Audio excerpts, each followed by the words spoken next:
وأحسن منك لم تر قط عيني وأجمل منك لم تلد النساء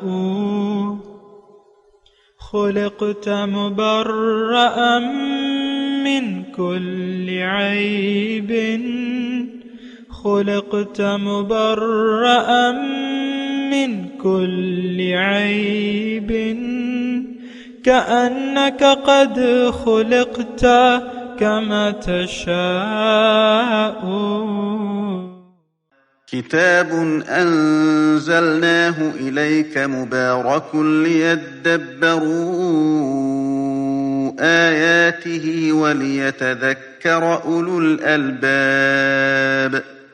یہ کتاب برکت والی ہے جسے ہم نے آپ کی طرف نازل فرمایا ہے تاکہ دانش مند لوگ اس کی آیتوں میں غور و فکر کریں اور نصیحت حاصل کریں. اللہم صلی علی سیدنا محمد وعلی آل سیدنا محمد بعدد کل ذرۃ مئۃ الف الف مرت.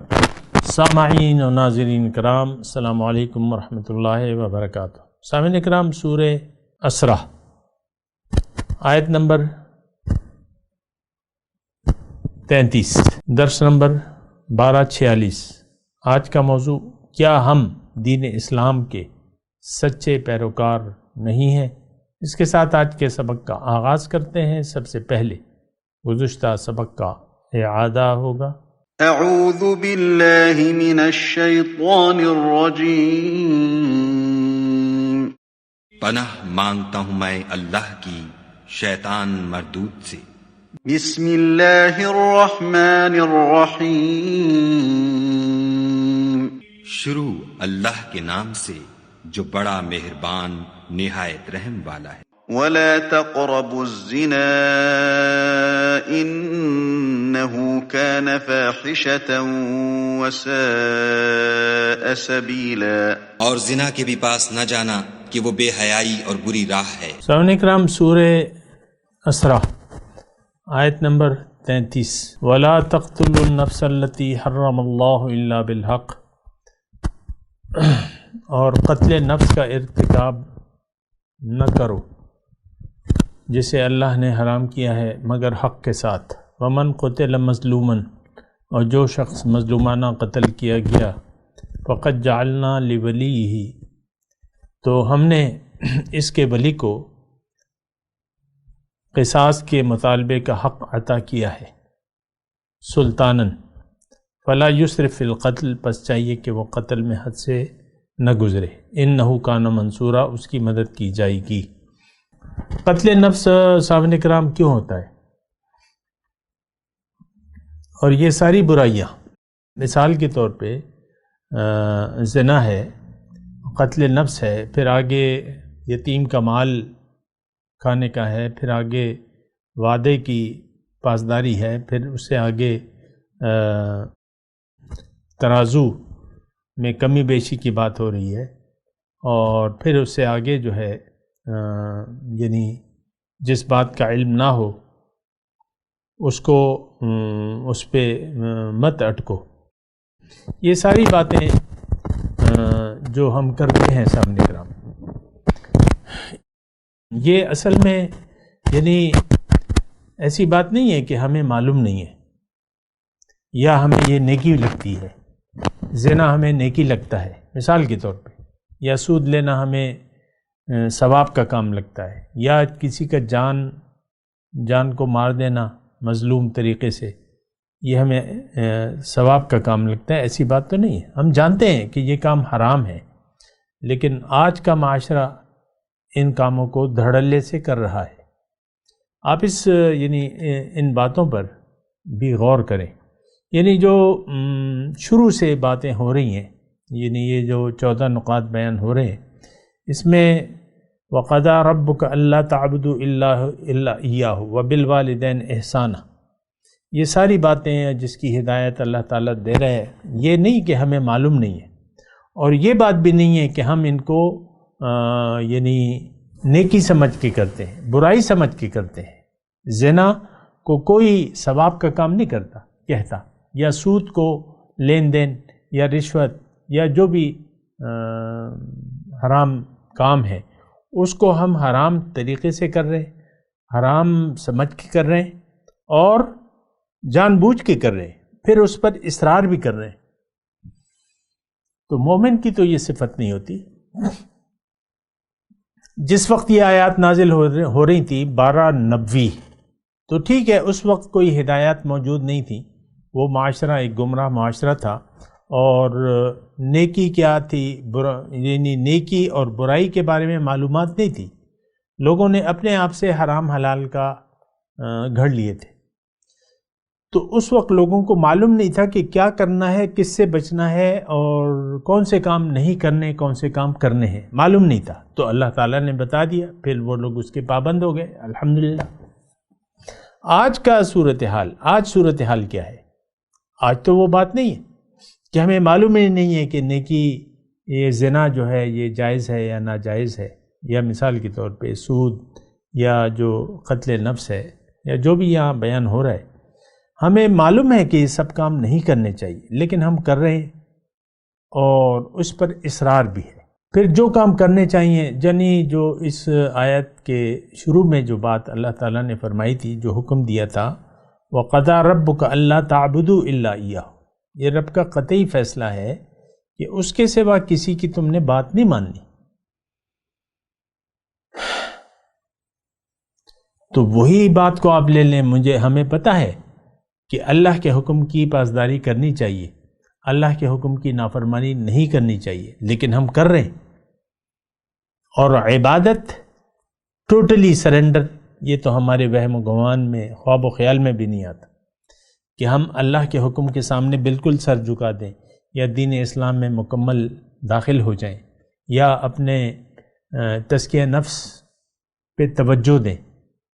یہ باتیں تو ہمارے ذہن میں ہے ہی نہیں، بالکل نہیں ہے۔ یعنی میں آپ سے یہ کہہ رہا ہوں کہ اس طریقے سے بھی آپ سوچیں کہ جو باتیں منع کی جا رہی ہیں ان کو تو ہم ناجائز ہی سمجھتے ہیں، لیکن اس کے کرنے پر اصرار کر رہے ہیں، نمبر ایک۔ دوسری بات یہ ہے کہ اس پہ پشیمانی بھی نہیں ہے، جو بری بات ہے۔ مثال کے طور پہ ایک آدمی زنا میں یا بے حیائی کے کاموں میں ایسے مصروف ہے، تو وہ تو اس پر اصرار بھی کر رہا ہے اور پشیمان بھی نہیں ہے، اکثر یہ ہوتا ہے۔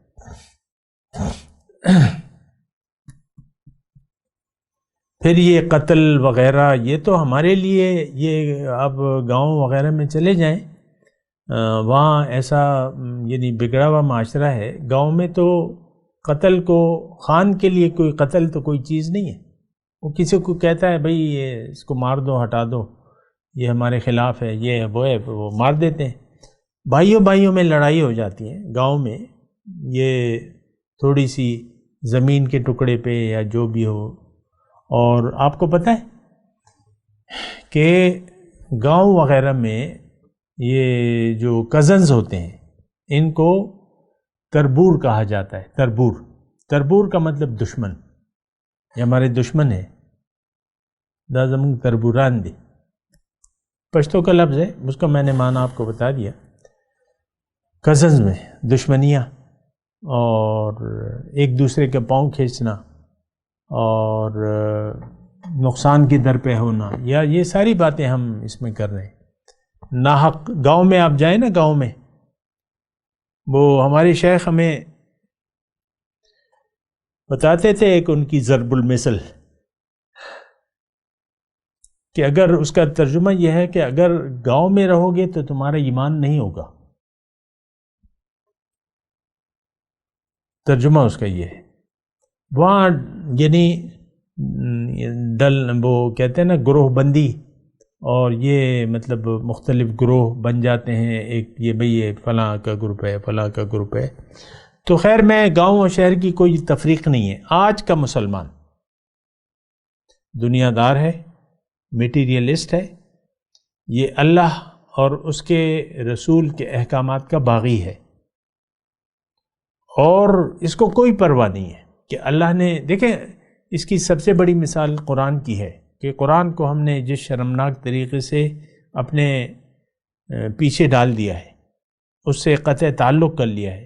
قرآن کو آج ہم لوگ چاہے گاؤں کے ہوں چاہے شہر کے ہوں سمجھنا ہی نہیں چاہتے، اور نئی یعنی دانشور پیدا ہو رہے ہیں جو ہمیں دین سے بھٹکانے کی کوشش کر رہے ہیں، اور لوگ بھٹک رہے ہیں کیونکہ ان کو پتہ ہی نہیں ہے کہ ہے کیا دین۔ اپنی اپنی نئی تشریحات ہیں لوگ کر رہے ہیں۔ یہ قادیانی فرقہ جو ہے اس کی آپ مثال لے لینا، ایک شخص اٹھتا ہے اور وہ گمراہی کا لبادہ اوڑھ کے اعلان کر دیتا ہے کہ میں نبی ہوں، میں عیسیٰ ہوں، میں خدا ہوں، اور لوگ ایک بڑی تعداد اس کے پیچھے چل پڑتی ہے۔ اور آج بھی آپ دیکھ لیں لاکھوں کی تعداد میں ہے قادیانی جو ہے، وہی یعنی اس کی گمراہی تو واضح ہے، کتابوں میں اس کی اپنی کتابوں میں گمراہی واضح ہے، لیکن لوگ چل رہے ہیں اس کے پیچھے، عقیدت مند ہیں، پیسے دیتے ہیں، چندے دیتے ہیں، بڑے بڑے مراکز بنائے ہوئے ہیں اور بڑی بڑی اپنے پیغمبر کی تبلیغ کر رہے ہیں۔ تو یہ صرف کیا ہے؟ یہ لا علمی ہے۔ لوگ اس طرف کیوں جاتے ہیں؟ لا علم ہے، دین سے لا علم ہے۔ کوئی بھی کوئی بات کہہ دے، ہاں ٹھیک ہے جی، مرزا نا کیا میں پیغمبر ہوں تو ٹھیک ہے جی، ہم تمہارے صحابی بن جاتے ہیں اور تم ہمارے پیغمبر ہو جائے۔ لا علمی کی وجہ سے جب علم نہ ہو تو جہالت پھیلتی ہے، اور آج بھی دیکھ لیں جہالت اتنی ہے کہ ہم اپنے اسلام پر غور کرنے کے لیے تیار ہی نہیں ہے کہ اسلام ہے کیا چیز۔ آج کا بچہ ہو، جوان ہو، بوڑھا ہو، یہ اسلام کے متعلق نہ جانتا ہے نہ جاننا چاہتا ہے۔ دیکھیں بہت بڑی مثال ہے کہ ہم اپنی حقیقت سے آگاہ نہیں ہیں کہ میں کون ہوں، میری حقیقت کیا ہے، اور سب لوگ ظاہر کے دھوکے میں اپنے آپ کو، آپ دیکھ لیں خواتین جو ہیں خاص طور پہ وہ کہتی ہیں ہم تو خواتین ہیں، مرد اپنے مردانگی کے غرے میں ہم تو مرد ہیں، ہم خواتین ہیں۔ کوئی کہتا ہے میں بچہ ہوں، کوئی کہتا ہے میں بوڑھا ہوں، آپ تو کچھ بھی نہیں ہیں، یہ تو آپ کا ظاہر ہے ایک جسم مختلف قسم کا، کسی کے پاس مرد کا جسم دے دیا ہے اللہ تعالیٰ نے، کسی کو عورت کا دے دیا ہے، اور اسی میں پھر امتحان بھی ہے، اور دوسری حقیقت آپ کی یہ نہیں ہے ظاہر۔ میں خاص طور پہ آپ کو یہ کہتا ہوں کہ آپ اپنے ظاہر کو حقیقت مت سمجھیں، یہ جسم آپ ایک دن چھوڑ کے چلے جائیں گے ضرور بالضرور۔ ابھی تو میں آپ کے سامنے ہوں، جسم میں بیٹھ کے آپ سے بات کر رہا ہوں، ایک دن ایسا آئے گا انشاءاللہ بہت جلد جب آپ کے سامنے میں نہیں ہوں گا، صرف آپ میری آواز سن سکیں گے، اور ایسا نہیں ہو سکتا کہ میں اسی جسم میں رہتا رہوں، میں تھوڑی عرصے کے لیے ہوں اور میں اپنا کام کر رہا ہوں، پھر انشاءاللہ اپنے رب کے پاس چلے جاؤں گا۔ تو ویسے میں ایک معاشرے کی بات کر رہا ہوں، یہ 14 جو نقاط، جو 14 اصول زندگی اللہ تعالیٰ بیان فرما رہا ہے، یہ نہیں ہے کہ ہم اس کو یعنی اس سے ہم آگاہ نہیں ہیں۔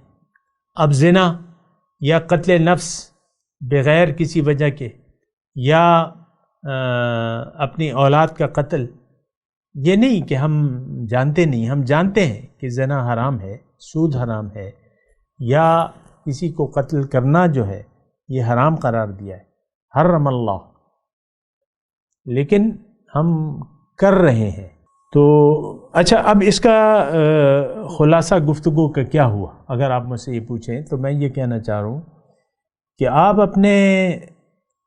اپنے بارے میں سوچیں، اپنی حقیقت کے بارے میں سوچیں، اپنے مقصد حیات کے بارے میں ضرور سوچیں کہ اللہ تعالیٰ نے آپ کو دنیا میں کیوں بھجوایا ہے، یہ جسم دے کے زندگی کیوں عطا فرمائی ہے، اور آپ جن حالات میں بھی ہیں تو اس میں اللہ تعالیٰ آپ سے کیا چاہتا ہے، آپ کا یعنی اللہ کا مدعا کیا ہے آپ کو دنیا میں بھجوانے سے۔ ظاہر ہے ہم تو عالم ارواح میں تھے، اب دنیا میں ہیں اور پھر واپس جائیں گے، تو مدعا کیا ہے اللہ تعالیٰ کا، یہ بات کوئی پوچھنے کے لیے تیار نہیں ہے اپنے رب سے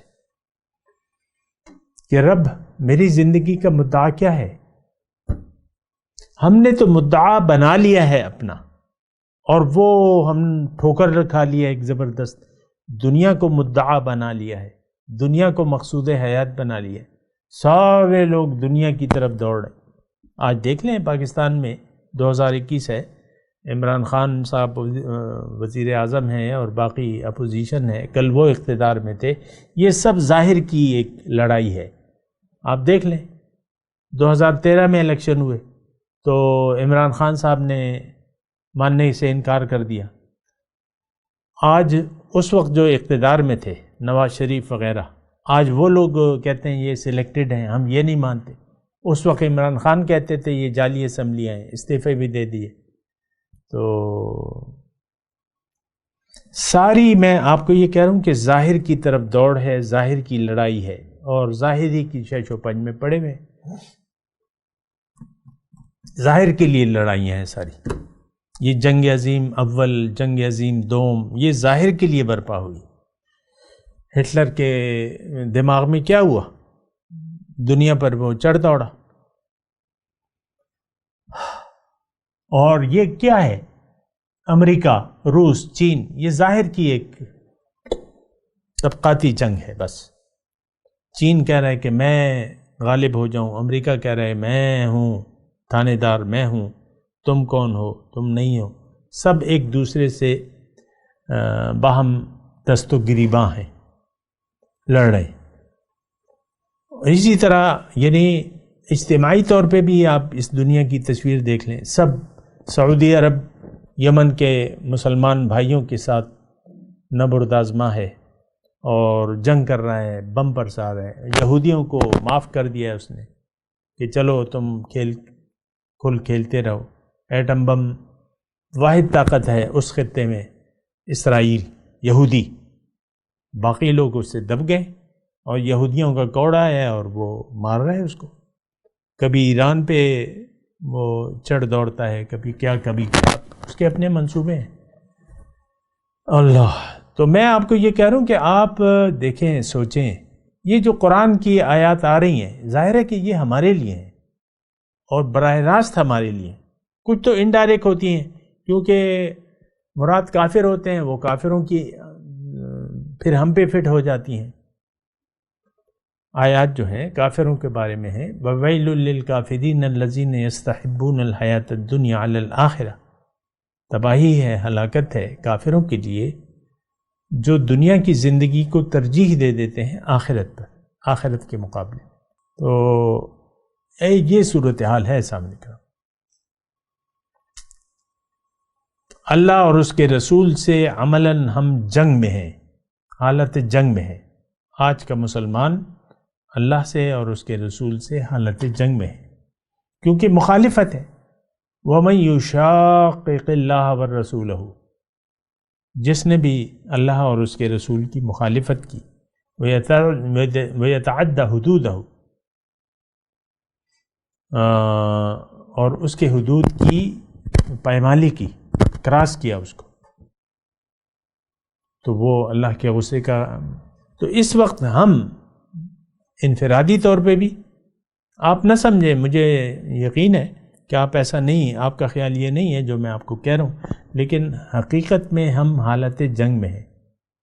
اور یہ جنگ میں آپ کو ایک بات کہہ کے میں آپ کو سمجھاتا ہوں، سود کا لین دین حرام ہے، لیکن ہم کر رہے ہیں۔ پھر اللہ تعالیٰ نے کہہ دیا ہے کہ اگر تم اس سے باز نہیں آتے تو میرا تم سے اعلان جنگ ہے، فَأَذَنُوا بِحَرْبٍ مِّنَ اللَّهِ وَرَسُولِهِ، تیار ہو جاؤ اللہ سے جنگ کے ساتھ۔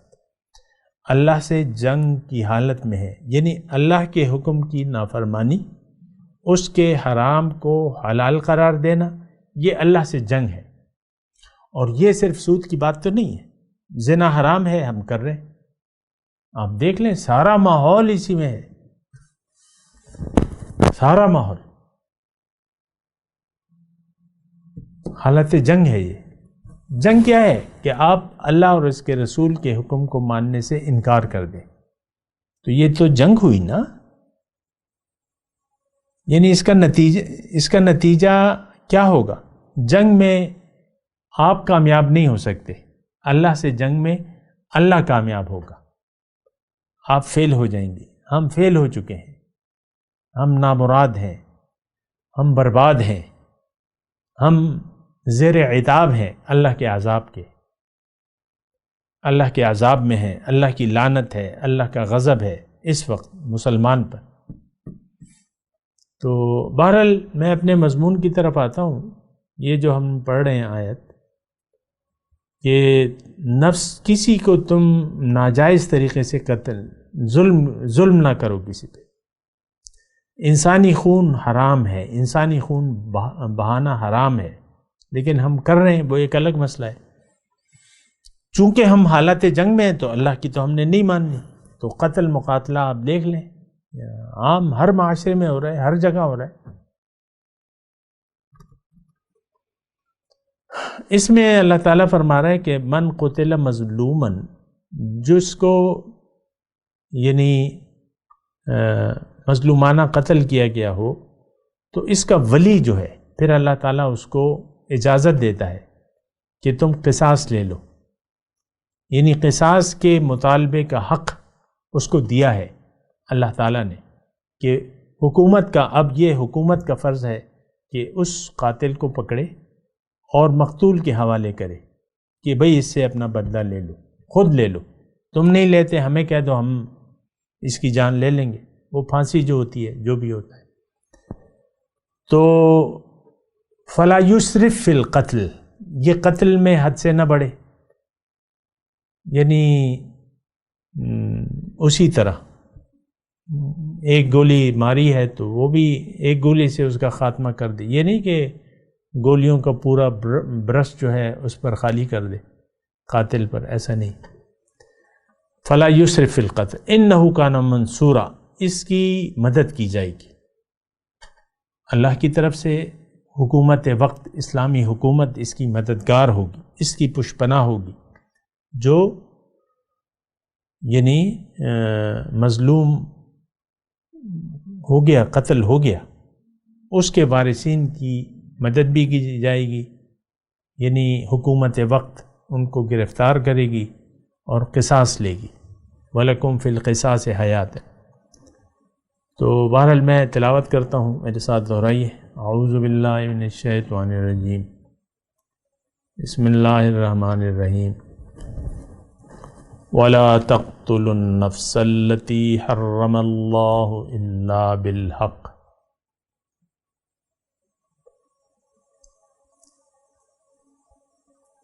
وَمَنْ قُتِلَ مَظْلُومًا فَقَدْ جَعَلْنَا لِوَلِيِّهِ سُلْطَانًا فَلَا يُسْرِفْ فِي الْقَتْلِ إِنَّهُ كَانَ مَنْصُورًا۔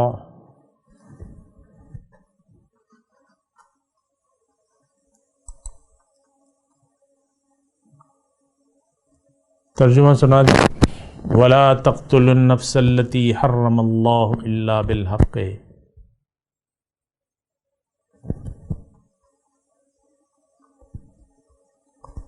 قتل نفس کا ارتکاب نہ کرو جسے اللہ نے حرام کیا ہے۔ وَمَنْ قُتِلَ مَظْلُومًا، جو شخص مظلمانہ قتل کیا گیا ہو، فَقَدْ جَعَلْنَا لِوَلِيِّهِ سُلْطَانًا، تو ہم نے اس کے ولی کو قصاص کے مطالبے کا حق دیا ہے۔ فَلَا يُسْرِفْ فِي الْقَتْلِ، اس کو چاہیے کہ قتل میں حد سے نہ گزرے۔ إِنَّهُ كَانَ مَنْصُورًا، اس کی مدد کی جائے گی۔ اب ان آیت کی تلاوت اور ترجمہ۔ اعوذ باللہ من الشیطان الرجیم، پناہ مانگتا ہوں میں اللہ کی شیطان مردود سے۔ بسم اللہ الرحمن الرحیم، شروع اللہ کے نام سے جو بڑا مہربان نہایت رحم والا ہے۔ ولا تقتلوا النفس التي حرم الله إلا بالحق ومن قتل مظلوما فقد جعلنا لوليه سلطانا فلا يسرف في القتل إنه كان منصورا۔ اور جس جاندار کا مارنا خدا نے حرام کیا ہے اسے قتل نہ کرنا مگر جائز طور پر یعنی بفتوی شریعت، اور جو شخص ظلم سے قتل کیا جائے ہم نے اس کے وارث کو اختیار دیا ہے کہ ظالم قاتل سے بدلہ لے۔ اس کے ساتھ ہی آج کے درس کا وقت اختتام کو پہنچا۔ اگلے درس میں انشاءاللہ ملاقات ہوگی۔ وآخر دعوانا ان الحمد للہ رب العالمین۔ مولایا صلی وسلم دائما ابدا على حبیبک خیر الخلق کلہم۔